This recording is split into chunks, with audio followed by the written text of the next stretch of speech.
Good morning. Good Christmassy morning. Oh, it's so pretty outside. I love the way the snow looks when I'm not in it right now. And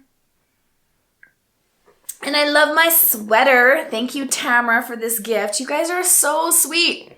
I love getting gifts. And you guys are the best. You take such good care of me.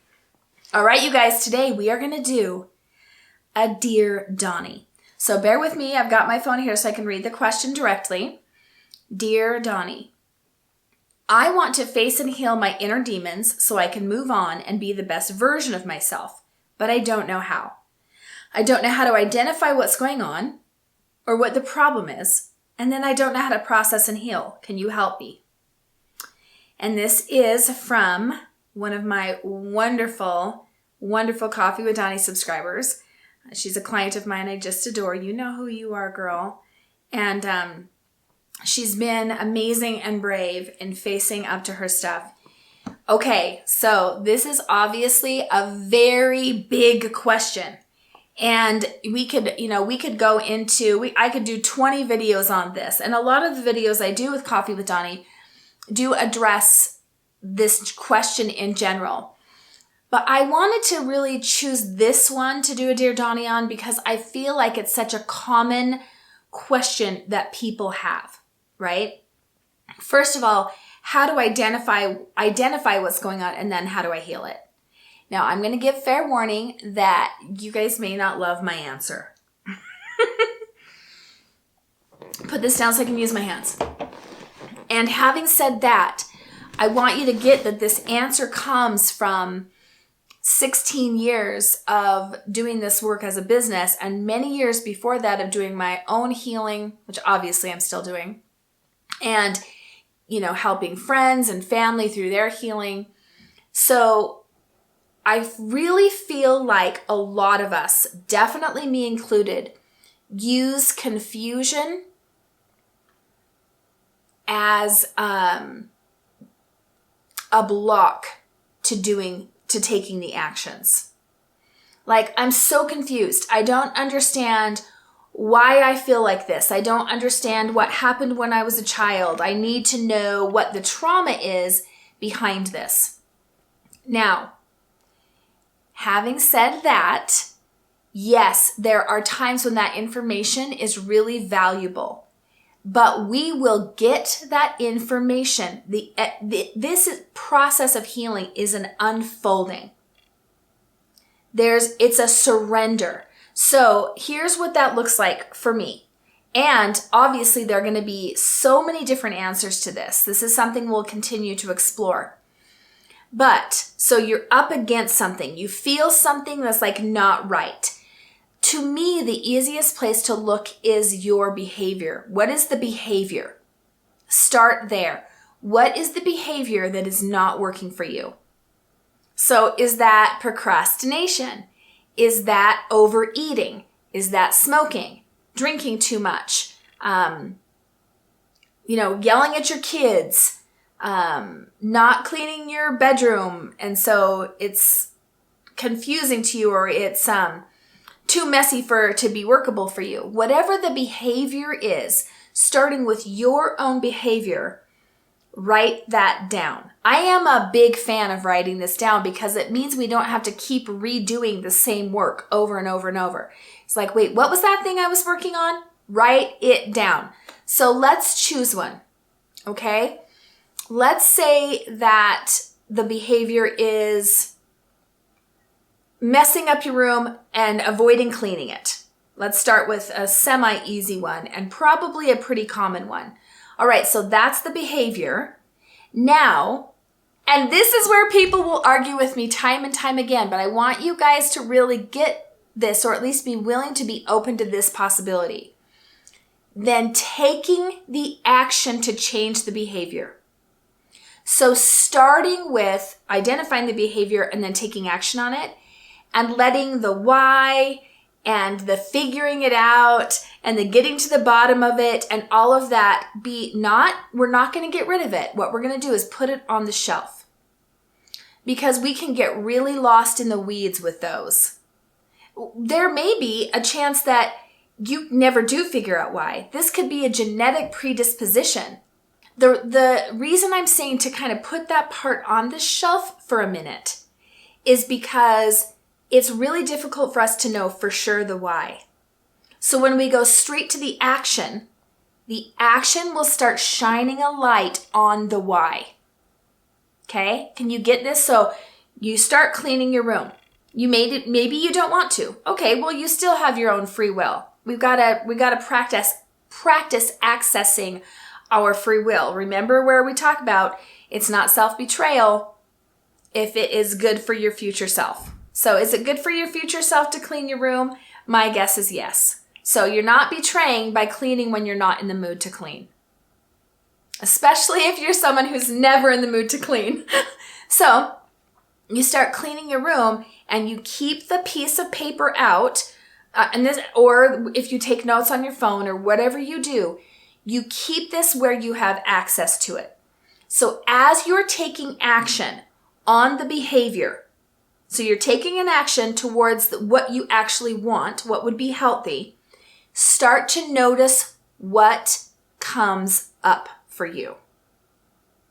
And there's where you start to take notes. So let's say again, we're sticking with the same example. You're cleaning your room and you notice, I'm really, really feeling angry right now. Then you write down feeling angry.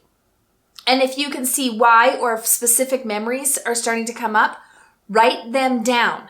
Don't write them down and then stop everything you're doing. Unless something is if there's a major emotion up on the surface, sure, you can stop and deal with that. But keep going and keep taking notes about what comes up as you're taking the action. Okay? This is what we don't usually do, you guys. We usually get stuck in talking about it instead of taking the action and then keeping track of what's coming up while we take the action. It's a Dawniism. Okay, this is actually something that came from a conversation Gideon and I had a few years ago. But if you want to know why you're not doing something, start doing it and you'll start to see why you weren't, right? And if you want to see why you're still doing something you shouldn't be doing, stop doing it and you'll see what arises. So if the behavior is actually harmful behavior like smoking or drinking too much, overeating, gambling, something that you're doing that is not good for you, stop doing it. Stop doing it and do the same process of taking notes about what comes up. The wound shows itself when we starve it. The wound shows itself when we starve it. Okay? So again, I know I'm repeating myself, but I really want you guys to get this. Don't start off with the why am I doing something? Start off with the behavior, taking action towards what would be healthy, and then taking notes on what arises. Because this is how you start to let loose what is actually in there. This is a lifelong process. This takes a tremendous amount of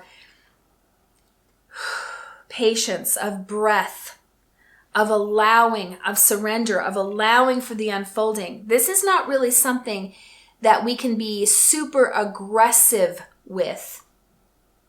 Maybe there will be times of being aggressive, right? But for the most part, this is going to be an unfolding, a noticing, and a writing it down. We are so resistant, many of us, to writing it down because it makes it a little too real. If we keep it all vague, something in us says, I don't have to do something about it. It's too vague, right? Writing it down is a way to make it tangible and less vague. So writing it down, okay. So again, sticking with this same example. Okay, I feel angry. So you finish cleaning your room and you come back to your paper. Your room is now clean and you're going to sit with these emotions and just ask yourself questions. This is really powerful actually to do with a trusted friend, your partner-in-law, your romantic partner, life coach, your therapist. But do it after you've taken the action, not before, because that can be procrastination. So now your room's clean, but you've noticed that a bunch of anger arises. And you're going to ask yourself or sit down with someone and have this conversation. Why would it make me angry? Where is the anger in my body? What does it feel like? And you can even make it even more clear, like what color is it? What shape is it? What is the anger trying to tell me? So personifying the emotion. If this emotion was a person, what would they be trying to tell me? And then this is a way that you can really start to unravel what's there one piece at a time.